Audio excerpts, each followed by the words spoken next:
இந்த 3 நபர்கள் ஃபைனல்ஸ் போவாங்க. முத்துக்குமரன். உங்களுக்கு குமரனுக்கு அப்புறம் யாரை ரொம்ப பிடிக்கும்? குமரனுக்கு அப்புறம் எனக்கு பிடிச்சது வந்து விஷால் அண்ணா. ஸோ விஷாலோட கேம் பிளே வீட்டுக்குள்ளே இருந்து பார்க்கும்போது எப்படி இருந்தது, வெளியே வந்து பார்க்கும்போது எப்படி இருந்தது, குட் ஆர் பேட்? வீட்டுக்குள்ளே பார்க்கும்போது எனக்கு வந்து சட்டிலாக இருந்த மாதிரி தான் இருந்துச்சு. பட் வீட்டுக்குள்ளே பார்க்கும்போது சட்டிலாக இருந்த மாதிரி தான் இருந்துச்சு. வெளியில் வந்து பார்க்கும்போது மற்றவங்க கூட கம்பேர் பண்ணும்போது ரொம்ப சட்டிலாக இருக்கிற மாதிரி இருக்குது. மேபி அவர் ஃபைனலிஸ்ட்டாக போகிறதுக்கு அது மேபி கொஞ்சம் பேடாக இருக்குமோன்னு நான் ஃபீல் பண்ணுறேன். How was your journey in BB House? Good. ஒரு நல்ல லெசனாக இருந்துச்சு. லைஃபுக்கு தேவையான லெசன்ஸ் இந்த ஒரு 63 நாளில் எனக்கு நான் கற்றுக்கிட்ட லெசன்ஸ் வந்து இதுக்கப்புறம் என்னோடய ஃப்யூச்சர்ஸில் எல்லா இடத்துலையும் அது யூஸ் ஆகும்னு நான் நம்புகிறேன். அந்த மாதிரி தான் என்னோடய ஜேர்னி இருந்துச்சு. Sachana, tell about MK, Raanav and Manjari. Kumaran வந்து he was a really good player and good hearted. அவர் நிஜமாலே ஒரு நல்ல மனுஷன் நான் நம்புகிறேன். அண்ட் ராணவ் வந்து அவரோட இன்னசென்ஸ், அவரோட கான்ஃபிடென்ஸ் அதெல்லாம் வந்து எனக்கு ரொம்ப பிடிக்கும். அதுக்கப்புறமா மஞ்சரி மேம் வந்து ஸ்ட்ரெயிட் ஃபார்வர்ட். என்னன்னா தப்புனா தப்பு, கரெக்ட்னா கரெக்டு. தப்புனா தப்போட இடத்துல அப்போஸ் பண்ணுவாங்க, கரெக்ட்னா கரெக்ட் சைடில் அவங்க வந்து நிற்பாங்க. அந்த மாதிரி தான் person Manjari. Did you miss anything in your BB journey? Bigg பாஸோட வாய்ஸு, அதுக்கப்புறமா குமரன் மிஸ் பண்ணுறேன் ஆப்வியஸ்லி. உங்களோட ஃப்யூச்சர் ப்ராஜெக்ட் என்ன? இன்னும் எதுவும் இல்லை. ஃப்யூச்சரில் வந்தால் கண்டிப்பாக அப்டேட் பண்ணுவேன்.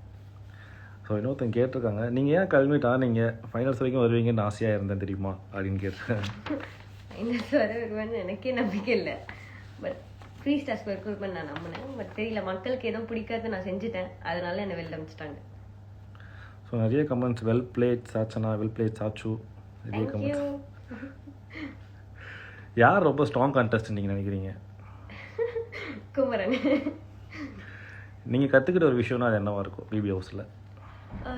நமக்கு இந்த மாதிரி ரோட்டில் நின்று லைக் ரோட்லேயோ இல்லை வீட்லேயோ இல்லை மற்ற ஒரு பர்சன் ஒருத்தவங்க கிட்ட நம்ம சண்டை போடணுன்ற சிச்சுவேஷன்ஸே வராது. அவங்க மூஞ்சி முன்னாடி நம்ம நிற்கணும், அவங்கள நெக்ஸ்ட்டு பார்க்கணுன்ற சிச்சுவேஷன்ஸ் வராது.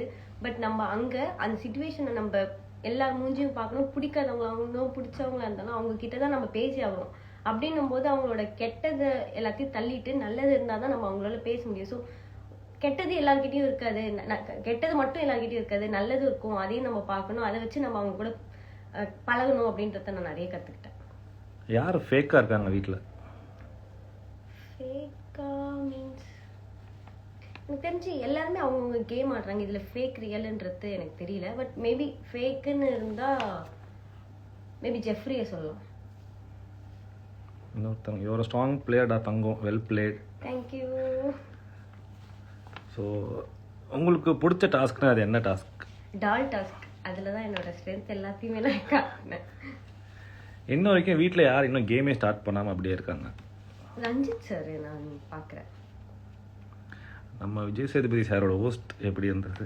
ஐயோ வச்சு செஞ்சுட்டாரு. அவர்கிட்ட பேசினாலே பயம் அந்த அளவுக்கு வந்துச்சு. நான் இது வரைக்கும் அவர் கூட இந்த ஜேர்னியில் நான் அவர்கிட்ட பயந்து பேசினதில்லை. நான் இதுக்கப்புறம் நான் பேசினாலும் எனக்கு அந்த பயம் போகாத அளவுக்கு அந்த அளவுக்கு வச்சு செஞ்சுட்டாரு. ஸோ அந்த வீக் நீங்கள் எவிக்ட் ஆகலைன்னா வேறு யார் எவிக்ட் ஆகிருப்பாங்கன்னு நினைக்கிறீங்க? அந்த வீக் நான் எவிக்ட் ஆகலைன்னா வந்து மேபி ரயன், ரஞ்சித் சார் இருந்தாரா? ஆமாம், ரஞ்சித் சார், ரயன் அவங்க எவிக்ட் ஆகிருப்பாங்கன்னு நான் நினைக்கிறேன். யார் டைட்டில் அடிப்பா? முத்துக்குமரன். ஸோ மக்களுக்கு என்ன சொல்ல விரும்புகிறீங்க? ஆக்சுவலி மக்களுக்கு நான் சொல்ல விரும்புறது என்னன்னா, இது கேம். நீங்கள் நிறைய பேர் புரிஞ்சுக்கிட்டீங்க இது ஒரு கேம் தான் அப்படின்ட்டு. இந்த மாதிரி கேரக்டர்ஸ் மட்டும் என்கிட்ட இல்லை, என்கிட்ட நிறைய நல்ல கேரக்டர்ஸ் இருக்குது. ஸோ நெகட்டிவிட்டியை மேபி நிறைய பேர் அவாய்ட் பண்ணிக்கலாம், கொஞ்சம் பாசிட்டிவாக இருக்கலாம். அப்படி நெகட்டிவாக உங்களுக்கு ஃபீல் ஆச்சுன்னா அது நீங்கள் கமெண்ட்டில் சொல்ல வேணாம், அது லைட்டாக அஃபெக்ட் ஆகுது ஒரு இடத்துல. ஸோ மிச்சபடி ஓகே தான். மக்களுக்கு தேங்க்ஸ், ரொம்ப தேங்க்ஸ். இவ்வளோ நாள் என்னை நம்பி ஓட் போட்டு 63 days என்னை அந்த வீட்டில் இருக்க வச்சதுக்கு ரொம்ப நன்றி. சாச்சனா அவங்களோட ஃபஸ்ட்டு இன்டர்வியூ கொடுத்து முடிச்சிட்டாங்க. ஸோ இந்த இன்டர்வியூலையும் பார்த்தீங்கன்னா சௌந்தர்யா பற்றி பெருசாக எதுவுமே சொல்ல. ஆர்ஜ் ஆனந்தும் இதே மாதிரி தான் பார்த்தீங்கன்னா சௌந்தர்யா பற்றி எதுவுமே சொல்லாமல் இருந்தாங்க. பட் மற்ற இன்டர்வியூவில் சௌந்தர்யாவுக்கு பிரியார் இருக்குன்னு சொல்லிட்டு நிறைய பேர் சொல்லியிருப்பாங்க. ஸோ அது மாதிரி மற்ற இன்டர்வியூவில் நெகட்டிவாக சௌந்தர்யா பற்றி பேசுகிறதுக்கான வாய்ப்பு இருக்குது. பட் இந்த இன்டர்வியூவில் மோஸ்ட்லி வந்து பார்த்தீங்கன்னா முத்துக்குமரன் ஜெயிக்கணும் அண்ட் விஷால் பிடிச்சிருக்கும். ஸோ இந்த மாதிரி பார்த்தீங்கன்னா பாசிட்டிவாக தான் பேசியிருந்தாங்க. அண்ட் அவங்களும் பார்த்தீங்கன்னா இந்த எவிச்சனை மெச்சூர்டாக ஹேண்டில் பண்ணியிருக்காங்கன்னு தான் சொல்லணும். பட் இன்னும் பார்த்தீங்கன்னா சாச்சனாக்கு சௌந்தர்யா மேலே இருக்கா இல்லையான்றதை வெயிட் பண்ணி பார்த்துடலாம்.